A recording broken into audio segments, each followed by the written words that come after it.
बिस्मिल्लाहिर्रहमानिर्रहीम। अस्सलाम वालेकुम नाज़रीन, प्रोग्राम खबर की खबर के साथ मैं हूं आपका मेज़बान डॉक्टर बुलंद इक़बाल। नाज़रीन, आज सबसे पहले हम बात करना चाहेंगे शहर कराची में होने वाली बारिशों के हवाले से। आज कुछ देर के लिए अब्र रहमत जो है वो बरसा और ये जो रहमत है ये लोगों के लिए ज़हमत बन गई। हमेशा की तरह पहले से एक्सपेक्ट किया जा रहा था कि पीर के रोज़ जो है वो कराची में बारिश होगी। एक मानसून का सिस्टम जो है वो कराची में दोपहर के बाद दाखिल हुआ और उसके बाद चंद मिनटों की बारिश ने शहर को जल थल करके रख दिया। ना सिर्फ जल थल किया बल्कि गर्मी का जोर तो कुछ टूटा, जो कि हब्स में भी तब्दील हुआ, लेकिन उसके बाद जो जहमत उठाना पड़ी ख़ास तौर पे शहरियों को, वो ऐसी बयान के काबिल नहीं है। यानी शाराएँ ज़ेर-ए-आब आ गई, मुख्तलिफ़ इलाक़ों में लोड शेडिंग का सिलसिला तो जारी ही था, ब्रेकडाउन भी हो गया और साथ ही साथ हादसात भी हुए। कुछ लोग भी अपनी जान जो है वो खो बैठे। यानी जिस तरह से पिछली बारिशों में जो कुछ होता रहा है वही तमाम सूरत हाल आज भी रही। और ना सिर्फ कराची के जो इलाके ज़ेर-ए-आब आते हैं वहाँ, बल्कि कराची के पॉश इलाके भी, उनका हाल भी कोई मुख्तलिफ नहीं था।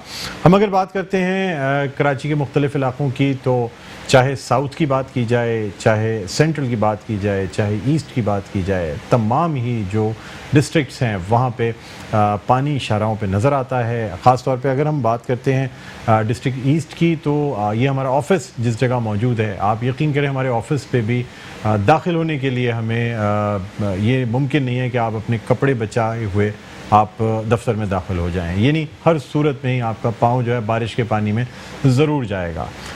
हालांकि हर साल हर बारिश में ये होता है, लेकिन न जाने बल्दियाती इदारे जो हैं उनको फंड्स नहीं मिलता, जिसकी वजह से काम नहीं हो पाते, या फिर चूँकि काम नहीं करते इसलिए फंड्स नहीं मिलता। बहरहाल इस हवाले से हम बात करेंगे। इस वक्त हमारे साथ ऑनलाइन मौजूद हैं चेयरमैन ज़िला वस्ती जनाब रेहान हाशमी साहब। अस्सलाम वालेकुम सर, खुश आमदीद कहते हैं प्रोग्राम खबर की खबर में।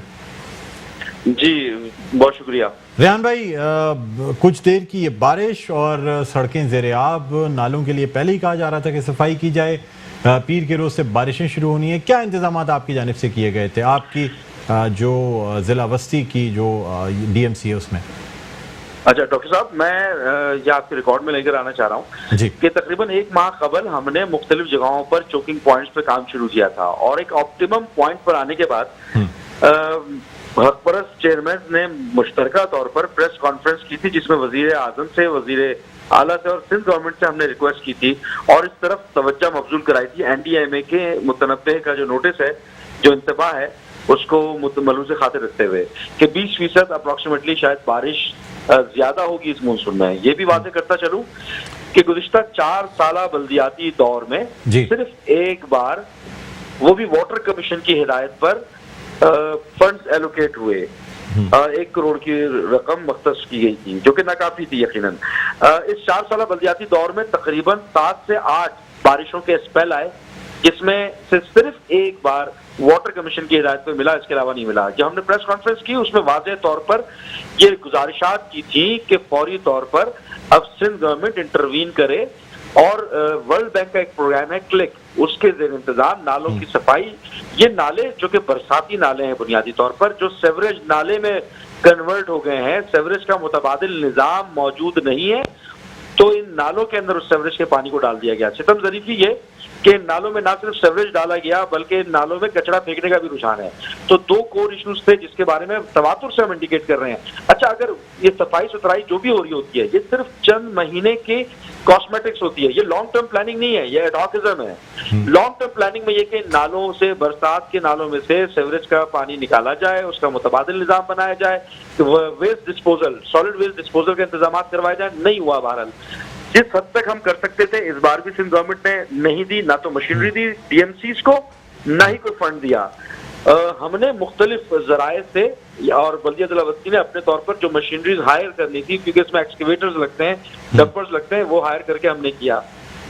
निस्बतन ज्यादा बारिश थी तो ये कभी इम्कान है अभी भी, क्योंकि आज तो पहला दिन है, 2-3 दिन और चलना है इसको। लास्ट बारिश में लोगों की हलाकतें भी बहुत हुई थी करंट लगने से। हमने फ्री ऑफ कॉस्ट के इलेक्ट्रिक को ये परमिशन दी कि मुख्तलिफ जगहों पे अर्थिंग कर दें, अर्थ कर दिया गया, लेकिन साथ में उन्होंने एक जुल्म और कर दिया कि उन्होंने जो स्ट्रीट लाइट्स थी वो स्ट्रीट लाइट भी काट दी, जिससे पूरे इलाके अंधेरे में डूब गए। उसके ऊपर हमारी बातचीत चल रही है, मिनिस्टर एनर्जी से भी हमारी मुलाकात हुई थी और उस पर भी हम हो सकता है कि आने वाले दिनों में अगर ये कंसेंसस डेवलप नहीं होते तो उसके ऊपर कुछ मतलब मीडिया के जरिए या अपने जो भी तरीक़ाकार अडॉप्ट करेंगे वो भी आपके सामने होगा। अभी सूरत हाल ये है, क्योंकि अभी भी मैं सड़क पर हूँ, क्योंकि 2-3 जगहें हमारी बड़ी क्रूशल पॉइंट्स थे जिला बस्ती की अगर बात करें तो उसमें केडीए चौरंगी है, नाला स्टॉप न्यू कराची में है, नागन चौरंगी है, ये 2-4 पॉइंट्स हैं। और कुछ जो नशीबी इलाके हैं, मैं नशीबी इलाकों के भी बारे में आगाह कर दूं, वो इलाके जो कच्ची आबादी बिलअमूम है और बिलअमूम नालों के साथ हैं, जिसमें गुजर नाला है, जिसमें औरंगी नाला है, वो ज़ेरे आब आ जाते हैं। उनकी जो लेवल है वो नाले के लेवल से नीचे है। तो अमूमी तौर पे जब सीवरेज के पानी में बरसात का पानी आता है तो वो ओवरफ्लो होकर उन इलाकों को, नशेबी इलाकों को ज़ेरे आब कर देता है। तो उस हवाले से हमारी बड़ी तशवीश है। डी वाटरिंग पंप तो मौजूद हैं, लेकिन डी वाटरिंग पंप भी एक सर्टेन टाइम के अंदर डी वाटरिंग करेगा, लेकिन ये परमानेंट सोल्यूशन, अभी भी मैं बता रहा हूँ, ये परमानेंट सोल्यूशन नहीं है। पूरी रीवैम्पिंग की जरूरत है इस शहर में। जिस तरह बेहंगम तरीके से आबादी बनाई गई, बगैर इंफ्रास्ट्रक्चर को रिहैबिलिटेट किए हुए बहुत सारी चीजें। रेहान साहब, आपके इलाके में सर कुछ फ्लाईओवर्स और कुछ अंडरपासेस आते हैं, जो कि एक मामूल की बात है कि बारिशों की वजह से कई रोज तक उन अंडरपासेस में पानी खड़ा रहता है।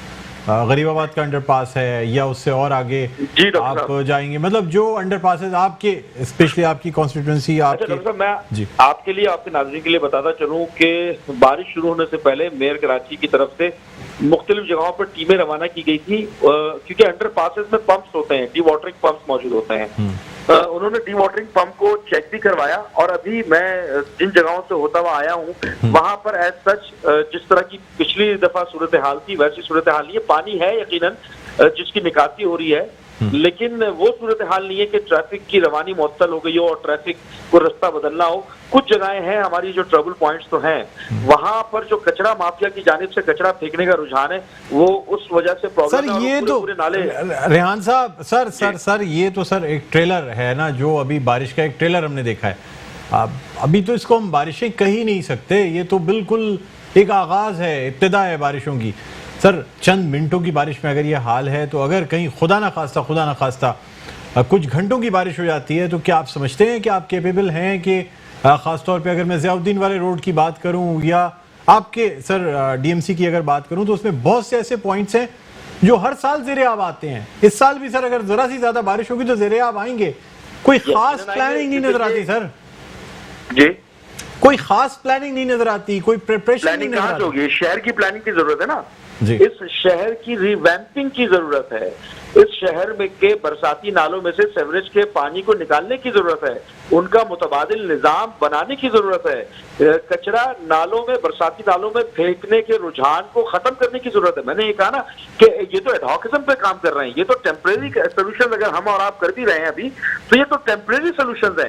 इस शहर में बेहंगम अंदाज में बढ़ती हुई आबादी या नालों के साथ कच्ची आबादियां या नशेबी इलाकों में आबादियां बन जाना, ये सवालिया निशान था। और ये तमाम चीजें तवातुर से हर साल भुगतनी है। जब जब बारिशें होंगी, जब जब इस तरह की सूरत हाल होगी, हर साल भुगतना पड़ेगा जब तक कि आप इस शहर के ऊपर इसके इंफ्रास्ट्रक्चर की रिहेबिलिटेशन के ऊपर काम नहीं करेंगे, मास्टर प्लान पे काम नहीं करेंगे। यहाँ पर मुतबादिल इदारे, केएमसी है, केडीए है, कहीं पर कंटोनमेंट है, कहीं पर डीएमसीज है, ये पैरेलल, और कहीं पर डिप्टी कमिश्नर्स हैं। ये पैरेलल निजाम कब तक चलेगा? इस शहर को सेंट्रलाइज कमांड की जरूरत है तो सूरत हाल शायद बेहतर हो सके। और मैं ये भी याद दिलाता चलूं कि 2001 के निजाम के बाद मुशर्रफ दौर में भी जो बारिशें होती थी तब भी यही हाल था। हालांकि उस वक्त फंडिंग भी बहुत थी, लेकिन उस वक्त भी जो रिहेबिलिटेशन की जरूरत थी, यकसर तब्दीली की जरूरत थी, बरसाती नालों में से सीवरेज के निजाम को निकालने की जरूरत थी, तो वो अनफॉर्चुनेटली उस तरह नहीं हुआ जिस तरह होना चाहिए था। अच्छा रेहान साहब, अब तो एक तरफ ये बारिशें हैं, दूसरी जानिब जब बारिशों के बाद जगह जगह पानी खड़ा होगा तो फिर डेंगू के जो मच्छर होते हैं उनकी अफजाइश होगी, फिर कोरोना के साथ साथ एक और डेंगू की वबा का सिलसिला शुरू हो जाएगा। सर कोई प्लानिंग की जाती है कि मतलब आपकी तरफ से, आपकी डीएमसी की तरफ से सेहत के मसाइल को केटर करने के लिए खास तौर पे डीएमसी सेंट्रल की जानिब से कोई ऐसा प्लान बनाया गया है ताकि कम से कम बारिशों, जी, इस बारिशों के हवाले से जो प्लान बनाया था उसमें ना सिर्फ एक्सकेवेटर्स को हायर करना और बर वक्त स्लश को और गार्बेज को नालों से चोकिंग पॉइंट से निकालकर डंपर का इंतजाम किया। उसके अलावा हमारी रेस्क्यू टीम है जो कि हमारे महकमा है, उसके नौजवान अभी भी मुख्तलिफ जगहों पे सड़कों पे मौजूद है जो कि ट्रैफिक को कंट्रोल करने की कोशिश कर रहे हैं और कहीं पर डायरेक्शंस भी दे रहे हैं। कहीं पर अगर बैरियर लगाकर ट्रैफिक को डाइवर्ट करना है उसमें भी पुलिस की मुआवनत कर रहे हैं। दूसरी जानिब हमारे जो सैनिटरी स्टाफ है और B&R के डिपार्टमेंट के लोग हैं उनको भी हमने फाल कर दिया है 24 आवर्स के लिए, ताकि इस बारिश के स्पेल के फौरन बाद कहीं पर अगर स्टैग्नेंट वाटर ना हो, उस स्टैग्नेंट वाटर को की निकासी के लिए को मेक श्योर करने के लिए मैकेनिज्म तो बनाया है, लेकिन अभी आप बिल्कुल दुरुस्त कह रहे हैं, अभी तो शुरू होना है। 3 दिन बड़े क्रूशल हैं और मुझे खदशा ये है कि अर्बन फ्लडिंग की जो इंटीमेशन दी गई थी, जिस खदशे का इजहार किया गया था कराची वालों को खुदा ना खास्ता अर्बन फ्लडिंग को फेस ना करना पड़े। रेहान साहब, मुझे बताइएगा कि आपकी DMC में जो खाकरोब हैं, जो क्लीनिंग स्टाफ है, सैनिटरी स्टाफ है, कितना है सर, क्या तादाद है उसकी? देखिए हमारे पास तकरीबन 20 साल से सैनिटरी स्टाफ की हायरिंग नहीं हुई है जी, और उसमें बहुत सारे लोग हलाक हो गए, रिटायर हो गए, तो वो आधी तादाद रह गई। हमारे पास जो वेकेंट पोजीशन है अभी जिनकी जरूरत है वो तकरीबन 850 अफराद की जरूरत है, जबकि हमारे पास मौजूद 1200 हैं। अगर 1200 का 51 यूसी से डिवाइड करें तो एक यूसी में बमुश्किल 10 सैनिटरी स्टाफ आता है, जबकि आज से 10 साल पहले एक यूसी के अंदर जिसकी आबादी लाखों पे मुश्तमिल है वहां पर कम से कम 60 से 70 ये आपके स्टाफ मौजूद थे।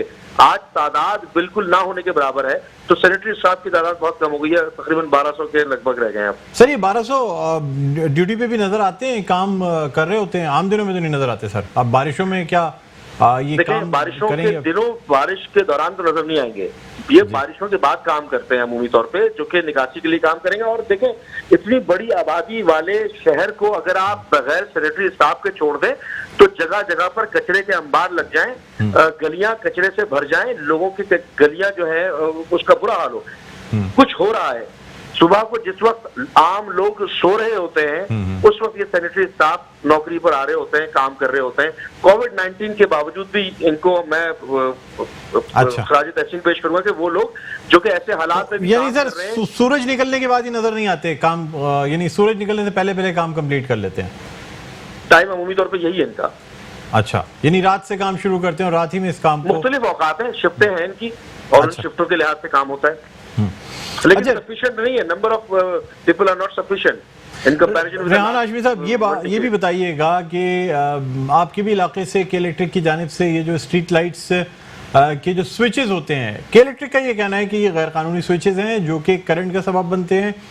इसकी वजह से न सिर्फ ये स्विचेस उतारे गए हैं बल्कि ऐसे लोग जिन्होंने मज़ाहमत की है उन लोगों के खिलाफ FIR भी कटाई गई है। सारा आज जमानतें भी हुई हैं इस बात पे कि ऐसे लोगों को गिरफ्तार ना किया जाए जिनके खिलाफ FIR कटी हैं। के इलेक्ट्रिक के खिलाफ अगर आप FIR कटाने जाएं तो बहुत मुश्किल काम होगा, लेकिन के इलेक्ट्रिक ने मुख्तलिफ लोगों के खिलाफ FIR कटवाई है जिसमें कि ये कहा गया है कि ये लोग स्विचेस जो हैं स्ट्रीट लाइट्स के वो उतारने नहीं दे रहे थे, मज़ाहमत कर रहे थे।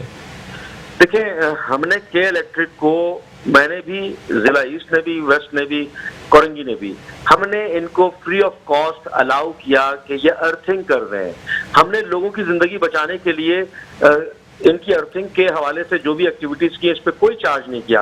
अलबत्ता इन्होंने जुल्म ये कर दिया कि मुख्तलिफ जगहों से इलेक्ट्रिसिटी की लाइट्स को काटना शुरू कर दिया, कहीं से उतारा, लाखों और करोड़ों रुपए के केबल्स जो थी और जो लाइट के तार थे उनको बर्बाद कर दिया without intimation, without prior information. लोगों को अंधेरे में डुबो दिया, वहां पर वारदातें हो रही हैं। ये तो बहुत आराम से कटवा लेते हैं क्योंकि इनके पीछे हुकूमत सिंध मौजूद है। एक आम आदमी जो कि किसी डकैत से लुट रहा है, जो स्नैचिंग का शिकार हो रहा है, उसकी दाद रस्सी के लिए वो सड़कों पे मारा फिरता है, उसकी दाद रस्सी नहीं होती। 3 करोड़ 20 लाख रुपया एट सोर्स DMC सेंट्रल का के इलेक्ट्रिक को दे दिया जाता है। सिंध हुकूमत से तवातुर से रिक्वेस्ट कर रहे हैं कि खुदारा रहम खाओ, 1.25 करोड़ से ज्यादा नहीं थे। वो जिला जो कि तनख्वाहें नहीं दे पाता, के इलेक्ट्रिक की फरमाइशी प्रोग्राम पूरा जारी है और उसके ऊपर कोई कदगन नहीं लगाई जा रही। लोगों के घरों में एक्सेस बिलिंग करके एवरेज पे लाके दे रहे हैं, कोई सुनवाई नहीं। सर ये जो 3 करोड़ से ज्यादा रुपए दिए जाते हैं ये स्ट्रीट लाइट के बिल की मद में दिए जाते हैं? जी जनाब।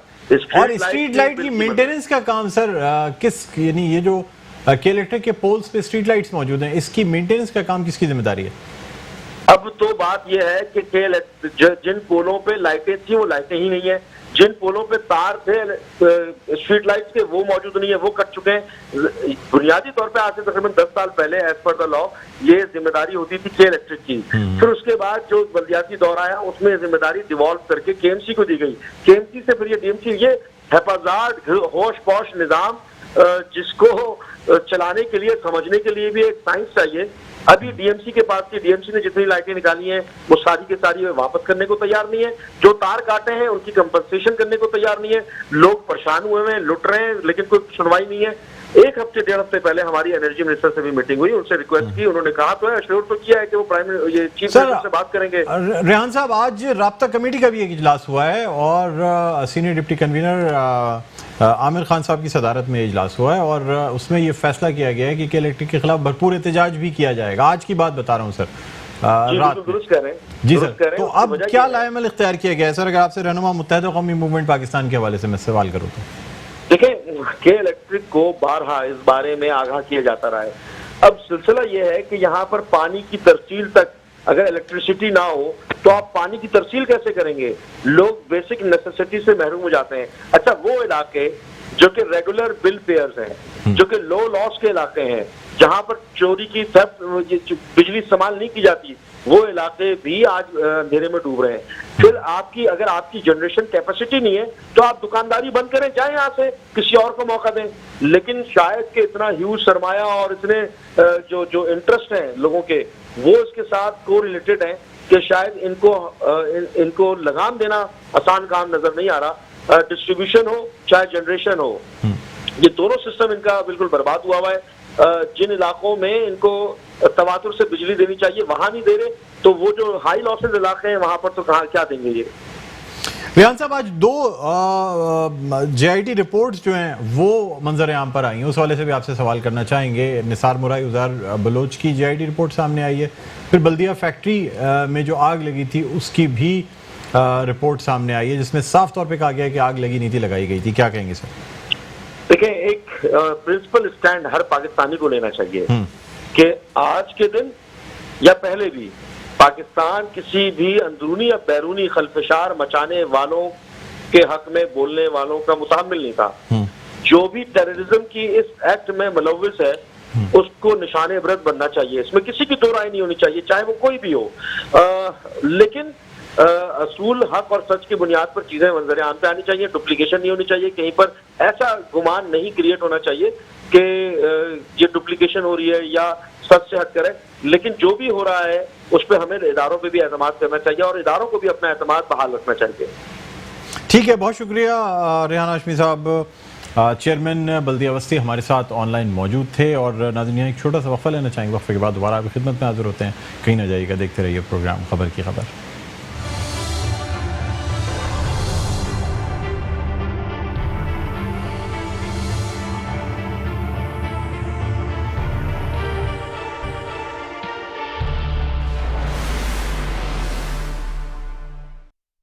जी नाज़रीन, वेलकम बैक। एक दफ़ा फिर आपको खुशामदीद कहते हैं। प्रोग्राम है खबर की खबर, मैं हूं आपका मेज़बान डॉक्टर बुलंद इकबाल। और नाज़रीन, हम बात कर रहे हैं बारिशों के बाद की शहर की सूरत हाल के हवाले से। मुख्तलिफ़ इलाक़ों में ब्रेकडाउन का सिलसिला जारी है।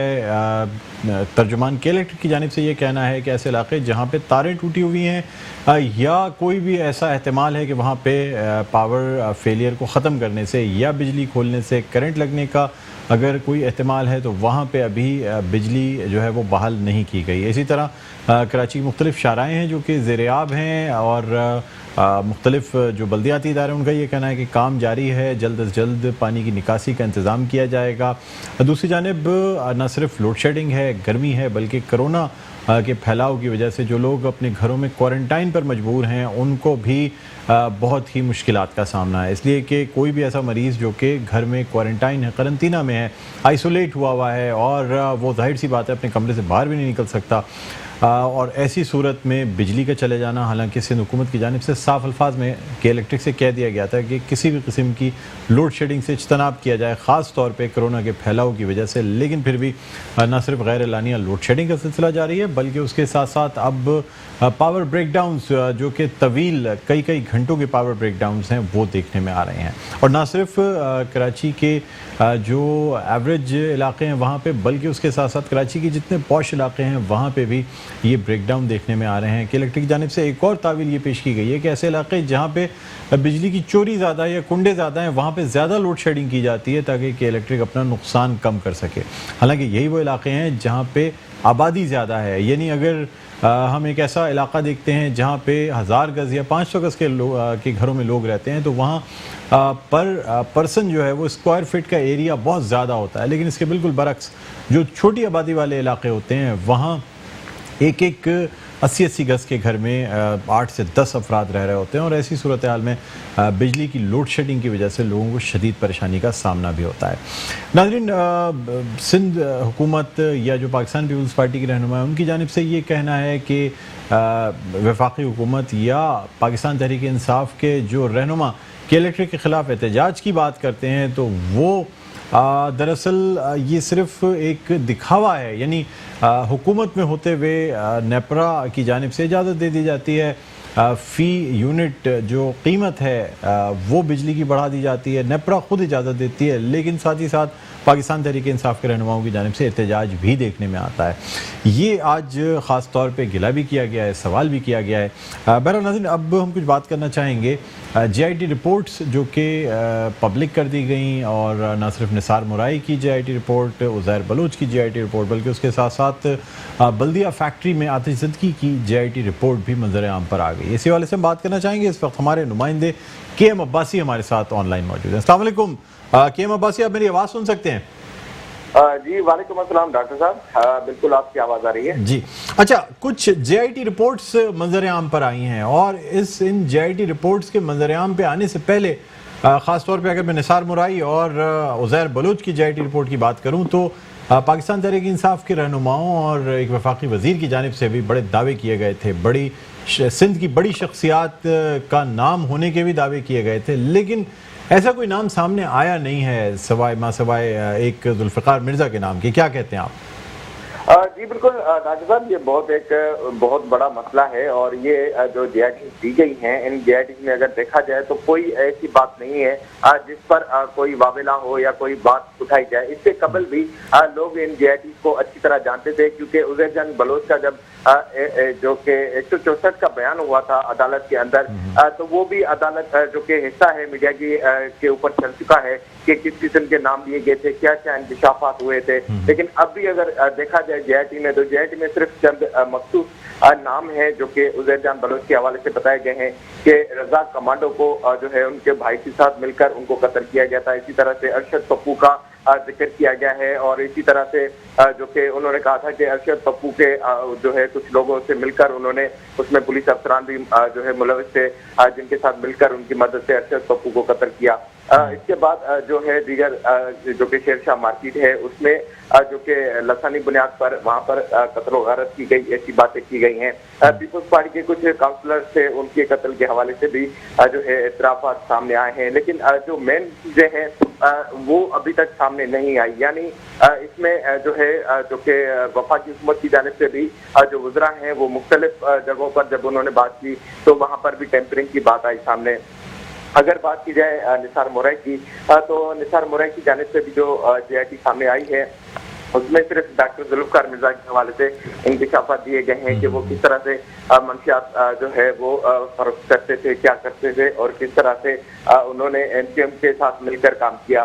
दीगर जो है इल्जाम उन पर भी लगाए गए हैं असले के हवाले से भी, और डॉक्टर जुल्फ़िकार मिर्ज़ा खुद भी ये बयान देते रहे क्या उन्होंने लियारी के अंदर। लेकिन मुझे KM अब्बासी, मुझे ये बताइएगा कि JIT रिपोर्ट में क्या कोई शुकूक व शुबात अभी भी मौजूद हैं? क्योंकि जिन 6 लोगों की दस्तखत इस जॉइंट इन्वेस्टिगेशन रिपोर्ट पे मौजूद है, अब वो मतलब जब हम बात करते हैं ना कि हुकूमत की तरफ से अगर कोई सियासी किस्म की कोई रस्साकशी की गई हो, इसमें तो जो 6 दस्तखतें मौजूद हैं उसमें आपकी एजेंसीज भी शामिल हैं, जो सरबराहान हैं, उनसे तो किसी किस्म की आप ये चीज़ एक्सपेक्ट नहीं कर सकते ना कि उन्होंने पाकिस्तान पीपल्स पार्टी को सपोर्ट कर दिया होगा या किसी शख्सियत को सपोर्ट कर दिया होगा। तो फिर कैसे शकूक व शुबात हैं इन JITs पे? जी बिल्कुल, देखें ये मामला जो है जीआईडीज के हैं और जीआईडी में हर किसी ने अपनी तरफ से एक जो है कंट्रीब्यूशन दिया है, लेकिन हतमी तौर पर वो जो आईओ होता है वही जो के इन्वेस्टिगेट करता है तमाम तर केसेस को, उसको नहीं बुलाया जाता, उसके बयान जो है नहीं लिए जाते, या जो जीआईडीज है उसमें भी कुछ बातें की गई हैं उज़ैर जान बलोच की, निसार मुरई की, लेकिन जो तफ्तीशी अफसरान हैं उनके बयान कहाँ हैं, वो क्या कहते हैं इस बारे में। और इसी तरह से जो दीगर मामला हैं वो अभी तक जो है दूर रखे गए। जिस तरह से बल्दिया जो फैक्ट्री का सानिया हुआ था, बहुत बड़ा सानिया है, उसमें भी हमाद सिद्दीकी के ऊपर जो है तमाम रखा गया और उसके बाद रहमान भोला और चंद कुछ जो है छोटे लोगों के नाम देकर इस केस को भी रफा दफा किया गया है जीआईडी के अंदर।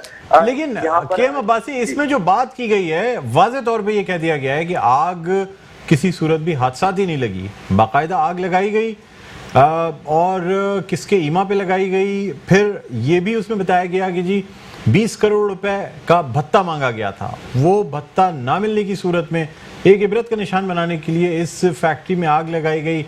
ख़ास तौर पे इसमें बैरूनी हाथ यानी बानी एमक्यूएम लंदन जो है उनका भी नाम है, साथ साथ जो हमारे दुश्मन मुल्क की जानिब से जिस तरीके से साजिशें की जाती हैं उसका भी जिक्र किया गया। क्या कहेंगे आप?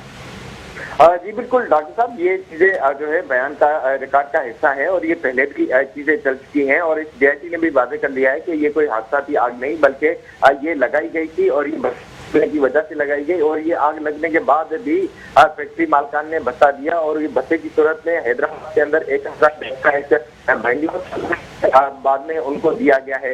वो बंगले की जो कि दूसरे नाम पर हुआ है वो सारी डिटेल इस जीआईटी के अंदर मौजूद है, लेकिन उसके बावजूद भी अगर कार्रवाई की बात की जाए तो कार्रवाई ना होने के बराबर है और इसमें जो हमाद सिद्दीकी है वो मुल्क से बाहर है। रहमान भोला की गिरफ्तारी सिर्फ जो है हुई थी, उसके बाद दीगर लोग, लेकिन मजमूई तौर पर अगर देखा जाए कि जीआईटी की सिफारिश पर अभी तक अमल क्यों नहीं हुआ कि जीआईटी ने पहली एफआईआर को रद्द कर दिया था, कहा था कि पुलिस ने जो है मुल्जिमान को सपोर्ट किया है। अब नया केस जो है जिन लोगों के नाम दिए गए हैं उनके ऊपर कहा गया है कि नया केस बनाया जाए और नए केस के बाद इस पर तफ्तीश की जाए तो तमाम तक सूरत हाल जो है वो क्लियर हो जाएगी और इसमें जो लोगों को बख्शा गया है। लेकिन मजमूई तौर पर अगर देखा जाए तो जीआईटी ने जो है ऐसी कोई बात नहीं की गई। एमक्यूएम को भी रिलीफ मिला है, निसार मोरई और उज़ैर जान बलोच वाली जो जीआईटी है उसमें पीपुल्स पार्टी को रिलीफ मिला है। लेकिन जो कि मजमूई तौर पर अगर देखा जाए तो वफाकी वज़रा इन जीआईटी को मुकम्मल तौर पर रद्द भी कर चुके हैं। उनका ये कहना है कि ये कोई सियासी जीआईटी है जिसमें जो है हर किसी को रिलीफ मिल रहा है। तो तीनों जो जीआईटी बनाई गई थी जो कि सिंध हुकूमत की जानिब से ऐलान किया गया था कि पब्लिक की जाएंगी और इसमें इंकिशाफात होंगे, लेकिन इससे ज्यादा जो इंकिशाफ है वो पहले रिपोर्ट हो चुके हैं। उज़ैर जान बलोच जिसका जो बयान रिकॉर्ड हो रहा था अदालत के अंदर और जुडिशल के अंदर, वो सारी उस वक्त की खबर अगर देखें तो तमाम तक चीजें वाज़ेह हो जाती हैं कि कौन कितना मुलविस था, कितने रहनुमा थे और काफी ऐसे केसेस या लोगों की कत्ल है जो कि इन जीआईडी का हिस्सा भी नहीं है और उसकी एक प्रॉपर तहकीकात नहीं हुई और जो कि मुख्तसर सी जीआईडीज हैं, मुख्तसर से लोगों के नाम दिए गए हैं। निसार मुरई के ऊपर भी निसार मुरई का एक कहना है कि डॉक्टर जुल्फ़िकार मिर्ज़ा जो है उन्होंने खुद मुझे बताया था कि वो किस तरह से स्मगलिंग करते थे और क्या होता था। ताहम निसार मुरई खुद उन्होंने जो है उनका रोड का कलेक्शन बताया गया है। तो मजबूरी तौर पर जो कि ये जीआईटी दी गई है इसमें काफी सारे सवाल अब भी उभर रहे हैं और लोग इसको मानने से वैसे ही इनकार कर रहे हैं कि ये कोई टेम्परिंग की हुई है। अगर जैसे पहले ये सूरत हाल आती रही, उज़ैर जान बलोच की जब गिरफ्तारी हुई थी तो उस वक्त भी काफी जो है सनसनीखेज इंकिशाफात हुए और उसकी कुछ लिहाज के अंदर भी जो कि अलबरदारी की तकरीब हुई थी जो कि वहाँ पर मौजूद थे, उनके हवाले से भी जो वीडियोस मौजूद है। तो मजबूरी तौर पर अगर देखा जाता है इन जीआईडीज को तो लोग भी और जो वफाकी हुकूमत है वो भी उसको मुकम्मल तौर पर रद्द करी है, लेकिन क्योंकि सिंध हुकूमत ने ऐलान किया था कि ये जीआईडी जो है वो आम लोगों के लिए दी जाएगी और ये भी शाम गए जो है फैसला किया गया कि जीआईडी जो है वो दी जाएगी, पब्लिक कर दी जाए। जी जी ठीक है, बहुत शुक्रिया। केएम अब्बासी हमारे नुमाइंदे हमारे साथ ऑनलाइन मौजूद थे। नाजरीन, अब देखना ही होगा कि ये जो जॉइंट इन्वेस्टिगेशन टीम की जो रिपोर्ट्स सामने आई हैं, अब इस पर यह भी कहा जा रहा है, ख़ास तौर पे वफाकी वज़ीर बराए बहरी उमूर अली ज़ैदी साहब ने यह कहा है कि वो कल एक प्रेस कॉन्फ्रेंस करेंगे और वो प्रेस कॉन्फ्रेंस करके बहुत से इंकिशाफात करेंगे या ये जो जीआईटी रिपोर्ट है ये सिर्फ ट्रेलर है, असल जीआईटी रिपोर्ट जो है वो कल जो है वो उसको पेश करेंगे प्रेस कॉन्फ्रेंस में। अब देखने ये होगा कि वो कौन सी ये हक़ाइक़ हैं या चीज़ें हैं जो कि कल प्रेस कॉन्फ्रेंस में सामने आएंगी। बहरहाल नाज़रीन, हम कुछ बात के इलेक्ट्रिक के हवाले से भी करना चाहेंगे और आज सूबाई वज़ीर और रहनुमा जो पाकिस्तान पीपल्स पार्टी इम्तियाज़ शेख ने एक प्रेस कॉन्फ्रेंस भी की और उसमें उन्होंने ये कहा कि ख़ास तौर पे पाकिस्तान तहरीक इंसाफ की जानिब से जो एहतजाज किया जा रहा है कि इलेक्ट्रिक पर ये पाकिस्तान तहरीक इंसाफ वफाकी हुकूमत को ज़ेब नहीं देता। बहरहाल हम इस हवाले से बात करना चाहेंगे। इस वक्त हमारे साथ मौजूद हैं रहनुमा पाकिस्तान तहरीक इंसाफ और मुशीर बराए वफाकी मुशीर बराए बहरी उमूर जनाब हमारे साथ महमूद मौलवी साहब मौजूद हैं। जी अस्सलाम वालेकुम मौलवी साहब, आपको खुशामदीद कहते हैं सर प्रोग्राम में। वालेकुम जी सर, बात ये की जा रही है, आज इम्तियाज़ शेख साहब की जानिब से ये कहा गया कि इलेक्ट्रिक के मैटर पे पाकिस्तान तहरीक इंसाफ की जानिब से एहतजाज जो है ना वो ज़ेब नहीं देता, यानी नेपरा की जानिब से मंजूरी दे दी जाती है ज़्यादा नरखों पे बिजली फ़रोख्त करने की और दूसरी जानिब एहतजाज किया जाता है। सर क्या कहते हैं आप? देखिए, इस पे मैं ये कहूँगा, देखें जो एक हमने इनको रिलीफ दी या मैं कहूँगा इनको इंसेंटिव दिया नेपरा ने के रेट बढ़ाने का, उसकी वजह ये थी कि ये हमने इनको मैच कराया बकाया पाकिस्तान के दूसरे सूबों से। और जो आप कहेंगे एहतजाज हम कर रहे हैं, एहतजाज इसलिए कर रहे हैं कि इतनी रिलीफ देने के बावजूद ये इन्होंने लोगों का जीना हराम कर दिया कराची में। और कराची से के लोगों से हमने वोट लिया है, तो हम देखें ना कराची के लोगों को ऐसे छोड़ तो नहीं सकते, ये बेहालों से मददगार। उसकी वजह कि जिस मेरे ख्याल से सिमत में ये जा रही है ना कई, मेरे ख्याल से ये बड़ी गलत सिमत में जा रही है। क्योंकि ये देखें, अगर ये समझते हैं कि ये सिर्फ पैसे बनाने के लिए है, तो अब लोगों को ये दीवार पे अगर ले जाएंगे तो मैं आपको ये बता दूं कि अगर मजीद ऐसे होगा, क्योंकि मैं इस वक्त डिफेंस में बैठा हूँ, 4 बजे से मेरे ख्याल से इस वक्त 11:30 बज रहे हैं, यहाँ पे भी बिजली है। और अगर लोगों को दीवार से ले जाएंगे, ऐसा ना हो कि लोग जो है बिजली का बिल देने से मेरे ख्याल से जो है ना कराची में KSC को बिल ना दें और या तो कोई बड़ा ड्रास्टिक एक्शन ले। तो मेरे ख्याल से इनको मैं ये कहूँगा समझ जाना चाहिए। और क्योंकि देखें, इन्होंने कहा था फर्नेस ऑयल नहीं है, तो हमने इनको फर्नेस ऑयल हबको और इनसे लेके दिया। इन्होंने कहा ये नहीं। अब अगर सब कुछ लेके देने के बावजूद ये नहीं करेंगे तो फिर तो हमारा धरने का हक बनता है ना।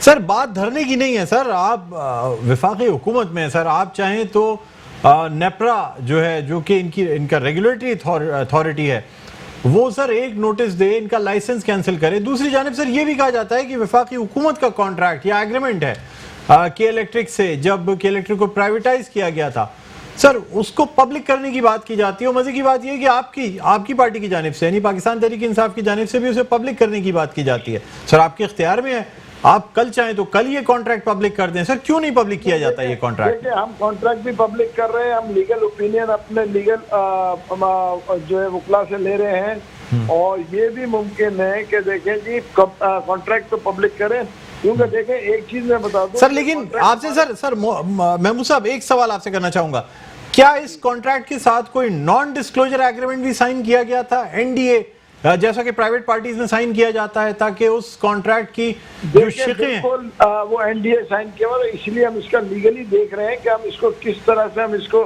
ओपनली लेके आ सकते हैं। और ये मैं आपको बता दूं, ये पीपल्स पार्टी के दौर में ये साइन हुआ था, ठीक है ना, सबको मालूम है।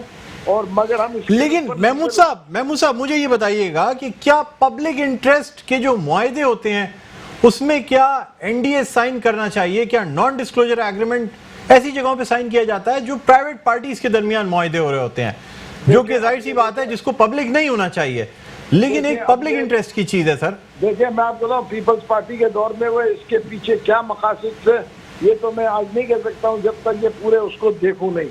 मगर देखिए उनके दौर में हुए और वो हुकूमत, देखिए बहुत सी चीजें होती है, गवर्नमेंट को उनको देखना पड़ता है। तो हम ये देख रहे हैं कि लीगली कैसे हम इनको कर सकते हैं कि भाई लीगली हम कॉन्ट्रैक्ट कैंसिल कर सकते हैं, या जो है लीगली हम दूसरों को, क्योंकि हम ये चाहेंगे कि देखें कराची में मेरे ख्याल से एक KE के बस का नहीं है। May be we are thinking कि भाई देखें दूसरी भी कोई कंपनी को हम दे दें, मतलब अब इसके ऊपर लीगली हम देख रहे हैं। तो जब तक हम लीगली देखेंगे मैं इस पे कोई कमेंट नहीं कर सकता हूँ, मगर ये मैं आवाम से बड़ा क्लियर करना चाहता हूँ कि we will not be sleeping on it. जी सर। जी महमूद साहब, मैंने कहा हम इस पे सो नहीं रहे, इसके ऊपर हम काम कर रहे हैं, लीगल ओपिनियंस ले रहे हैं, और जैसे ही मतलब ये इसीलिए हम जो हमारे पार्टी के MPs MLA धरना दे रहे हैं, तो इसी मेन चीज ये है कि हम इसके लीगल ओपिनियन का इंतजार कर रहे हैं। वो एक आध दिन में आएगा, उसके बाद फिर हम एक्शन लेंगे। ठीक है। महमूद साहब, ये भी बता दीजिएगा कि JIT के हवाले से जो रिपोर्ट आज मंजर आम पर आई है, मुख्तसरन बता दीजिएगा सर। अब काफी दावे किए गए, लेकिन जो रिपोर्ट आई है सर, उसमें किसी सिंध की बड़ी शख्सियत का कोई खास नाम नहीं है, क्या कहते हैं आप? देखिए, इसके ऊपर मेरे ख्याल से अली जैदी साहब ने कहा है कि वो कल प्रेस कॉन्फ्रेंस करेंगे, तो इस पे मैं कोई कमेंट नहीं करूंगा जब तक अली जैदी साहब का प्रॉपर मौक़िफ़ ना आ जाए। क्योंकि देखिए, उन्होंने दावा किया है, तो इंशाल्लाह वही इसका जवाब देंगे, तो मैं इसके ऊपर जवाब नहीं दे सकूंगा। ठीक है, बहुत शुक्रिया। महमूद मौलवी हमारे साथ मौजूद थे, मुशीर बराए बहरी उमूर और रहनुमा पाकिस्तान तहरीक इंसाफ। नाज़रीन, अब देखना ही होगा कि शहर की जो सूरत हाल है, क्या कल का सूरज निकलने के साथ साथ इस सूरत हाल में कोई बेहतरी आती है, या मज़ीद बारिशों के बाद अर्बन फ्लडिंग का जो खदशा जाहिर किया जा रहा था वो पेशन गोई दुरुस्त साबित होती है। प्रोग्राम का वक्त अपने अख्ताम पर पहुँचता है। मुझे बुलंद इकबाल को इजाज़त दीजिए। अपना बहुत ख्याल रखिएगा। अल्लाह हाफ़िज़।